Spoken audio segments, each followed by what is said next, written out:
Hi everybody, happy Saturday. Now we are doing a very weird angle. I know I'm like trying not to stare at myself because I am high risk for the double chin today. But for some reason I feel like holding the camera like this, so we're going to go with it. So diving directly into our talk today. This talk is specifically for people who want to become spiritual influencers. Now this could be people who do talks and lectures. This could be people who do energy healing, who do mediumship. I mean, you name it, okay? It's just basically anybody in the spiritual world who decide they want to speak into other people's lives. Now, I first of all want to say good on you. This is a calling. This is an art. I think it's a beautiful gift. And I'm so grateful to have more people in this world spreading the awesome word of spirituality. And I think that it is amazing that, you know, not only have you gone through the process of developing your spirituality, because that's typically what happens, right? Is people, they look for healing for themselves. They heal themselves or start to heal themselves through spirituality. And then they eventually want to feel it's a calling and want to share this with other people to help other people, right? And so I think that it is a process that I am very proud of you. I don't even need to know you, and I'm proud of you because it helps change the world and you don't even know it, right? Because we can change our own internal worlds, which changes the world around us. And I think that that is really important. My word of caution and where I really want to speak into today, however, if you will, is the importance of taking care of your mental and emotional health at the same time. I do often see it, and I've spoken about this previously, where people will focus on just one world, their heart space or their spiritual space, and they don't really take care of the mental space and the emotional world. And I think that this is a dangerous practice, guys, and I think it's irresponsible. And, you know, because here's the really hard truth. What you do not move through, you pass on to, okay? This is true for parents, but this is also like, if you think about it, if you were influencing somebody in a way, you kind of share a similar dynamic as a parent speaking into a child in the sense of that you're helping that child grow and learn, right? And so I'm not saying that, you know, anybody who's a spiritual teacher is a parent and then the person coming and seeking that guidance as a child, but just as a comparative example. And so I want you guys to think about this. Like, it's not about being perfect. We're never perfect. And I think learning how to embrace our imperfections is what creates trust, to be honest, and that vulnerability of doing so.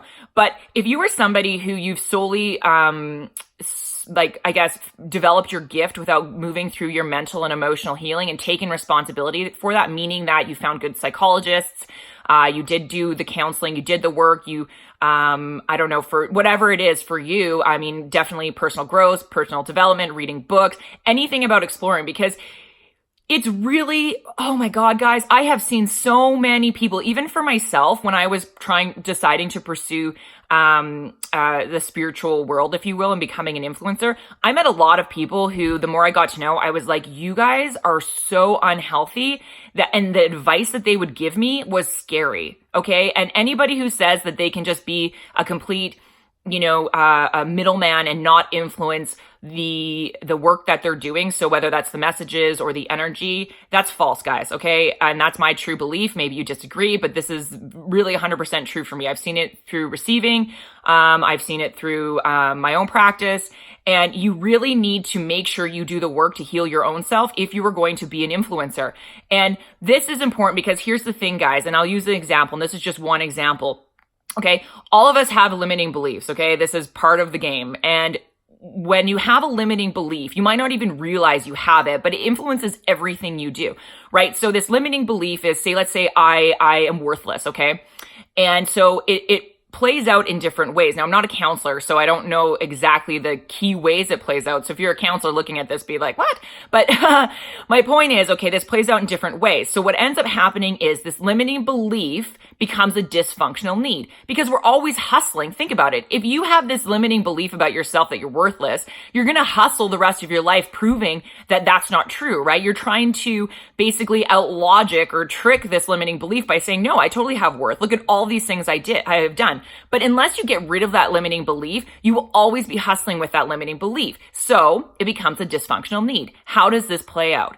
If you intrinsically, subconsciously, even almost believe that you are worthless, you will be pursuing things that prove you have worth, right? So what happens is we often get into professions or design our life in order to what? Prove we have worth. And so I find a lot of people in the spiritual development world who want to be learners have this limiting belief. And so they want to help people less about because they just have this gift and they want to share it with them, and more, whether they realize it or not. Okay, there's no shame or judgment here. It just is.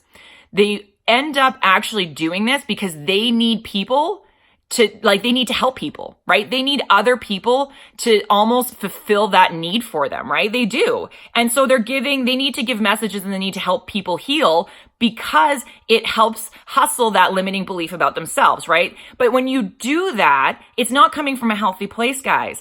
And it's not other people's responsibilities to prove that you're worthy and that you're worthwhile. And although you might not think it's a big deal, it subtly impacts the way that you influence people. And although you can do a lot of good, the harsh truth is you can do a lot of bad.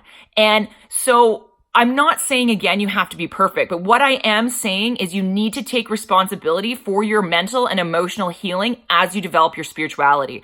And if you have a lot going on, guys, do not start influencing people until you've worked through at least like a bunch of it, and so you're aware of what you're doing and you can really control yourselves, okay? And yeah, I want to say again, it's not about being perfect, but if you want to help other people, you need to first help yourself, and you first need to really heal yourself. And that can only happen through the symbiosis of spiritual and mental healing. So with that, guys, I love you lots, and I hope you have a great week.